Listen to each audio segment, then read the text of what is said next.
평소에 은행 거래 자주 하는 분들 많이 계시죠? 오늘은 최근 발표된 정부의 지원 정책을 소개해 드리려 합니다. 3월 신청을 시작하는데 지원 대상에 해당한다 하더라도 신청하지 않으면 지원받지 못합니다. 신청을 한 사람에 한해서 정부에서 지원금을 지급합니다. 어떻게 신청할 수 있고 언제부터 지급받을 수 있는지 등 관련 주요 내용이 궁금하신 분들은 오늘 영상을 통해서 꼭 확인해 보시길 바랍니다. 먼저 구독, 좋아요 한 번씩 부탁드립니다. 3월 18일부터 신청해야 받습니다. 1인당 75만원 이렇게 받으세요.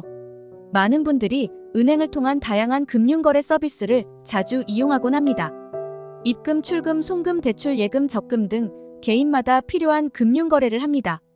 직접 창구에 방문해야 하는 경우도 있지만 요즘은 간편하게 모바일 인터넷 등을 통해서 특별히 시간과 장소에 구애받지 않고 금융거래를 할 수 있습니다. 매일 혹은 일주일에 몇 번씩 이용하는 은행 거래도 매 시기마다 조금씩 달라집니다. 그런데 요즘 눈에 띄게 이전과 달라진 점들이 있죠. 몇 년 전과 비교했을 때 40% 이상이 감소한 것이 있습니다. 많은 분들이 지금도 자주 이용하는 은행 현금 자동 입출금기인데요. 최근 자동 입출금기 10대 중 4대가 사라졌습니다. ATM 감소뿐만 아니라 은행 지점도 함께 감소하고 있습니다. 그래서 은행 지점에 직접 방문해서 업무를 보고자 할 때 이전보다 조금 더 먼 거리를 이동해야 한다는 불편함이 생길 때도 있습니다. 이런 불편함들이 2024년부터는 조금씩 해소될 것이라고 합니다. 정부에서 국민들이 평소에 금융거래 시 느꼈던 불편함을 줄여드리기 위해 이전에는 없던 새로운 정책을 시행하는데요.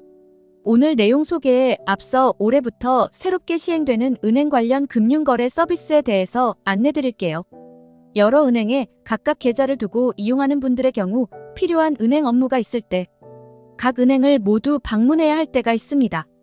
은행 한 군데만 가도 이동시간, 대기 및 업무 보는 시간을 합치면 생각보다 짧지 않습니다.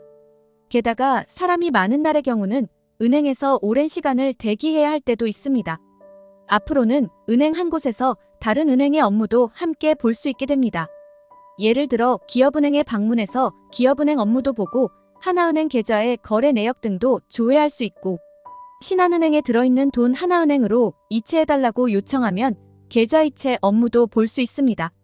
앞으로 이런 은행 업무가 가능한 이유는 그동안 모바일 앱을 통해서만 이용할 수 있었던 오픈뱅킹을 오프라인 은행, 영업점 창구를 통해서도 이용이 가능해지기 때문입니다. 2019년부터 운영 중인 오픈뱅킹 서비스는 한 개 은행 앱을 보유하고 있는 자신의 모든 은행 계좌를 등록해서 편리하게 금융 서비스를 이용하는 것인데요. 지금까지는 모바일 앱을 통해서만 가능했기 때문에 인터넷 사용이 어려운 고령층 등 디지털 취약계층 분들은 이용에 어려움이 있었습니다. 2024년 4분기부터는 모바일이 아닌 은행 지점에 직접 방문해서 필요한 금융 업무를 볼 때도 오픈뱅킹 서비스를 이용할 수 있다고 하니 많은 분들이 이전보다 더 편하고 쉽게 은행 업무를 볼 수 있게 될 전망입니다. 다음은 3월부터 신청 및 지급을 시작하는 최근 발표된 정부의 지원 정책에 대해서 소개드릴게요.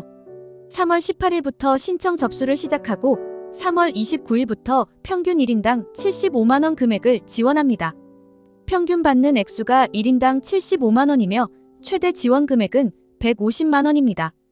경제적으로 어려운 시기를 보내고 있는 국민들의 부담을 덜어주기 위해 정부 예산 3천억 원을 확정하여 3월부터 지급을 시작합니다. 단, 앞서 말씀드린 것처럼 신청을 해야만 지원받을 수 있습니다. 대상에 해당한다 하더라도 신청하지 않으면 못 받는다는 것 꼭 함께 기억하시면 좋겠습니다. 그리고 2024년 분기별로 신청 기간이 정해져 있습니다. 만약 1분기 신청 기간에 신청하지 못했다면 연중 내내 언제든지 신청하면 지급받을 수 있고 지급 금액이나 시기는 신청 순서에 따라 달라지지 않습니다. 다만 신청자 개인마다 제출 서류 등이 조금씩 다를 수 있기 때문에 신청하는 금융기관 등에 꼭 자세하게 문의하신 후 신청하시길 바랍니다.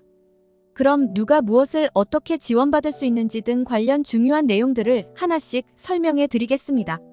금융기관의 계좌를 보유하고 계신 분들 많이 계시죠? 어떤 계좌를 왜 보유하고 있는지는 개인마다 조금씩 다릅니다. 예금, 적금, 대출 등 다양한 계좌가 있는데요. 오늘은 이 중 대출 계좌를 보유하고 계신 분들이 확인해 보셔야 하는 내용입니다. 지난 2월 정부에서 시행한 은행권 민생금융 지원 방안이 있습니다. 국내 모든 은행이 참여했으며 평균 1인당 85만 원 최대 300만 원을 지급한 이자 환급 지원 정책입니다. 1금융권에 개인 사업자 대출을 보유한 분들을 대상으로 이자 환급을 지원한 정부 정책이었습니다. 이제 중소금융권에서 사업자 대출을 받은 개인 사업자, 법인 소기업에게도 이자를 지원하는 정책을 3월부터 새롭게 시행합니다. 중소금융권은 저축은행, 상호금융, 여신전문 금융회사가 해당합니다. 23년 12월 31일 기준으로 중소금융권에서 사업자 대출을 받았고 금리는 5% 이상 7% 미만을 적용받는 경우가 지원 대상입니다. 약 40만 명에게 3천억 원 규모의 이자 지원을 추진합니다. 1년간 납입한 이자의 일부를 환급합니다. 1년 이상 이자를 납입한 차주에게 1년치 금액을 한 번에 지급한다고 생각하시면 됩니다. 최대 지원 가능한 대출 금액은 1억 원으로 한 명이 최대로 수령할 수 있는 이자 환급액은 150만 원입니다.